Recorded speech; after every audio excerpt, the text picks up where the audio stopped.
মাংস এয়া আছিলে গাছ আৰু মাংস বনাইছিলে যে ইফালে পুৰা খায়ে আছে। আকৌ স্বাগতম জনালোঁ মোৰ অন্য এটা ভিডিঅ'লৈ। এতিয়া আমি কাটিম গাছ কাটিম এইয়া বাঁহৰ জোপাত।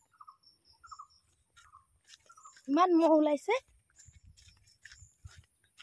এইটো কাটিম, এইটো গাছ কাটিম এতিয়া। এইটোৱে মজা হ'ব। এইটোকে কাটি লওঁ, কাটি লৈ দেখুৱাই আছোঁ। গাছটো কাটি আনিলে এইফালে দেখুৱা ওপৰত। এতিয়া গাছটো এনেকৈ কাটি লওঁ পাতলা পাতলাকৈ।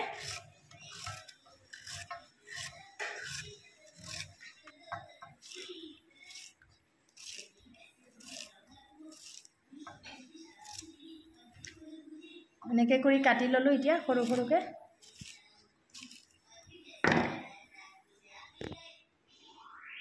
এতিয়া কাটি ল'লোঁ। এতিয়া বনাম মই গাজৰ। এনে খাইছে নাই চব্জি আপোনালোকে জনাবচোন। এয়া বনাম এতিয়া বইল গাজ আৰু গাহৰি বইল কৰিম আজি। একদম আমাৰ মন্দিৰৰ ফেভৰেট আৰু এয়া আজি বইল কৰিম চাব। দে আৰু এক চামুচ দি দে নিমখ। বি জলকীয়া এটা বাছ। এতিয়া এইটো হেৰিটো দে কলাখাৰ অলপ দি দিম। পূৰা কোমলকৈ সিজি যাব তেতিয়া। দিয়া আৰু অলপ দিয়া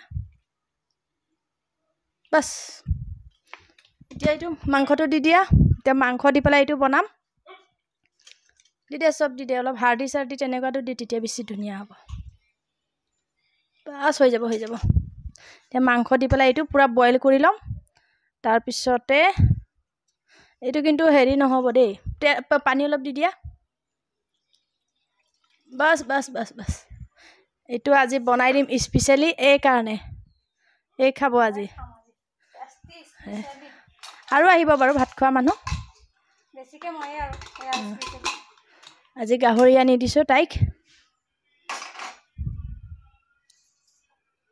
এতিয়া উঠাই দিয়া। এনেকৈ খাব বোলে। এতিয়া বনাই থাকোঁ। আৰু আমালৈ আছে পনীৰ আছে, মাছ আছে আৰু এইফালে গাহৰি। ইয়াতে গ্ৰেভি এটা বনাই দিওঁ, হৈ যাব। এতিয়া চাহটো আগত একাপ বনাই লোৱা নেকি। ভাজিছোঁ। এতিয়া চাহৰ লগত ৰিং পাপৰ ভাজি দিওঁ। মই ইয়াতে একেবাৰে বনাম আৰু দেই। আৰু এইটো গুচাই লৈছোঁ। আনাৰস কাটিম এতিয়া। আনাৰসটো কাটিম, বেছি নালাগে ভাজিব, ভাত খাবই আৰু কেইটামান ভাজি দিলেই হৈ গ'ল। এতিয়া মছলা চছলা পিচি লৈছোঁ। পূৰা গাহৰি স্পেচিয়েল হ'ব। বিলাহী দি পেলাই। আলু দিব নালাগে ন? তোমাৰ পচন্দত বনাই দিম আজি। এইটো হৈ গ'ল।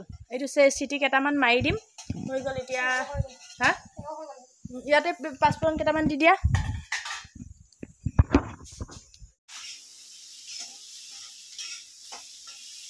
কাৰিকৰ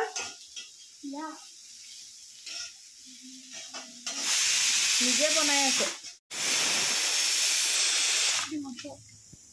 লাইটটোৱে নিদিলোঁ।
আলহীও খাই বৈ গ'ল। এয়া ভাত এতিয়া ধুনীয়া হৈছিলে বোলে বহুত। এয়া দেখিছে কেনেকুৱা তেল ওলাই গৈছে। আৰু অলপ খাৰ দি দিলে মানে ধুনীয়া হয়, সেইটো কাৰণে অলপ কল খাৰ দি দিছোঁ। এতিয়া ভাত হৈ গ'ল ন ধুনীয়া। এতিয়া যাওঁ। এতিয়া এয়া মই বাৰু পনীৰ খাম ৰেডি হৈ গ'ল এয়া ভাত ইফালে এয়া খাই আছে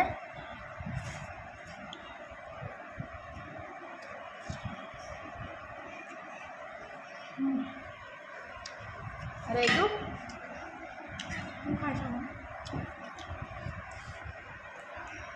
খাইছোৱা পুতুককৈ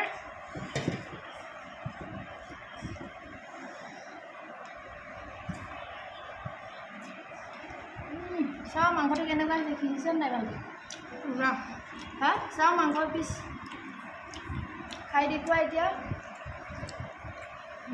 মজা হৈছে ন